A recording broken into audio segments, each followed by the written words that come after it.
আল্লাহর হাবিব সাল্লাল্লাহু আলাইহি ওয়াসাল্লামকে পরিচিত করিয়ে দিয়েছেন।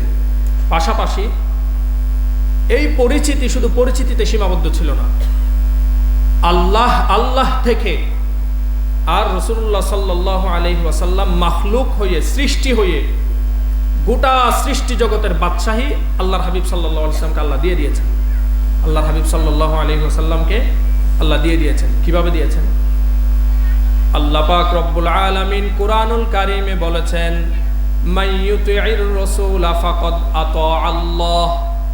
যেই বান্দা মুহাম্মদ সাল্লাল্লাহু আলাইহি ওয়াসাল্লামের অনুসরণের মাধ্যমে সাইয়্যিদুল মুরসালিনের গোলামি করবে, সেই বান্দা যেন আমি আল্লাহর ইবাদতের গোলামি করেছে। রাসূলুল্লাহর অনুসরণ এটা গোলামি। এই অনুসরণের গোলামি যদি কেউ করে তাহলে আল্লাহ পাক রব্বুল আলামিনের ইবাদতের গোলামি হয়ে যায়। সেটা কে বলছেন? আল্লাহ পাক রব্বুল আলামিন নিজেই বলছেন। কথা বুঝতে পেরেছেন? কথাটা বুঝেন। রাসূলুল্লাহ সাল্লাল্লাহু আলাইহি ওয়াসাল্লামের অনুসরণের মাধ্যমে যে রাসূলুল্লাহর গোলামি করবে, সে ব্যক্তি আল্লাহ পাক রব্বুল আলামিনের ইবাদতের গোলামি করে ফেলেছে। আল্লাহ পাক রব্বুল আলামিন অন্যত্র আরেকটু স্পষ্ট করে বলেছেন, ইন্নাল্লাযীনা ইউবাইউনাকা ইন্নামা ইউবাইউনাল্লাহ। নিশ্চয় নিশ্চয় যে ব্যক্তি, ওগো আল্লাহর হাবিব সাল্লাল্লাহু আলাইহি ওয়াসাল্লাম, আপনার হাতে হাত রেখে যেই বান্দা বায়াত গ্রহণ করেছে, সেই বান্দা আপনার হাতে বায়াত গ্রহণ করে নাই, আমি আল্লাহ পাক রব্বুল আলামিনের কাছে তারা বায়াত গ্রহণ করেছে। এর চেয়ে বড় বিষয়। এজন্য রাসূলুল্লাহ সাল্লাল্লাহু আলাইহি ওয়াসাল্লামার গোলামির চাদরে যে যত বেশি আবৃত হতে পারবে, আল্লাহ পাক রব্বুল আলামিনের হক সে তত বেশি আদায় করেছে, এটা বলা হবে। আল্লাহ পাক রব্বুল আলামিন নিজের পরিচয় দিয়েছেন। ইমাম তুস্তারির একটা কথা বলেছিলাম, ফালা ইউকবালু ঈমানুল আবদি হাত্তা ইউমিনা বিক। হে পিয়ারা মাহবুব সাল্লাল্লাহু আলাইহি ওয়াসাল্লাম, সেই বান্দার ঈমানকে ততক্ষণ পর্যন্ত গ্রহণ করা হবে না, আমি আল্লাহর যে ঈমানদার কারা যে তালিকাটা আছে, সেই তালিকায় ওই বান্দার নাম ততক্ষণ লেখা হবে না যতক্ষণ পর্যন্ত সে যে ব্যক্তি আপনার সাথে আপনার প্রতি আন্তরিকতার পরিচয় দিয়ে ঈমান না আনে।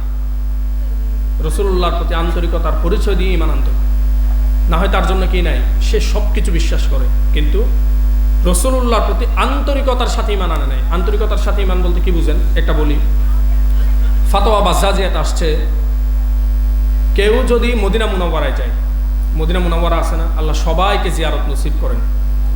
আল্লাহর হাবিব সাল্লাল্লাহু আলাইহি ওয়াসাল্লামার জুতা মুবারকের ধুলা মুবারকের সদকায় আল্লাহ আমাদের সবাইকে কবুল করেন। আল্লাহ সকল গোলামদের হাজিরা মদিনা মুনাওয়ারায় আল্লাহ কবুল করেন। তো যেই সময় মনে করেন যে কেউ একজন গেছে, কেউ একজন গিয়ে, একটা রাসূলুল্লাহর হাদিস আছে, মা বাইনা বাইতি ওয়া মিনবারি রাউদাতুম মির রিয়াদিল জান্নাহ। আমার ঘর থেকে নিয়ে মসজিদে নববীর মিম্বর পর্যন্ত যে অংশটুকু আছে, রাসূলুল্লাহ পর্দা উঠাতেন, এরপর ইমামতি করতে চলে যেতেন। কথা ঠিক আছে? এই মাঝখানে যে জায়গাটা আছে ওটা রাউদাতুম মির রিয়াদিল জান্নাহ, এটা রিয়াদুল জান্নার একটা অংশ, অর্থাৎ দুনিয়ার বুকে এই জায়গাটা আল্লাহর জান্নাত। কথা ঠিক আছে? এটা রাসূলুল্লাহ বলছেন।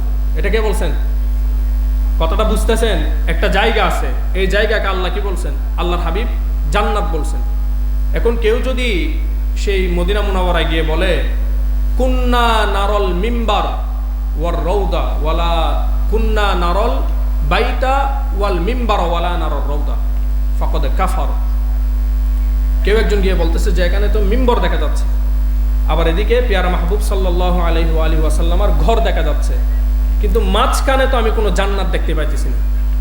রাসূলুল্লাহ কি বলছেন? যে জায়গাটাকে জান্নাত বলছেন, তার দৃষ্টিতে সে ওটাকে জান্নাত হিসেবে দেখতেছে না। একটা টাইলস বিছায়া দিছে আর দেওয়াল আছে, সে ওইরকমই দেখতেছে।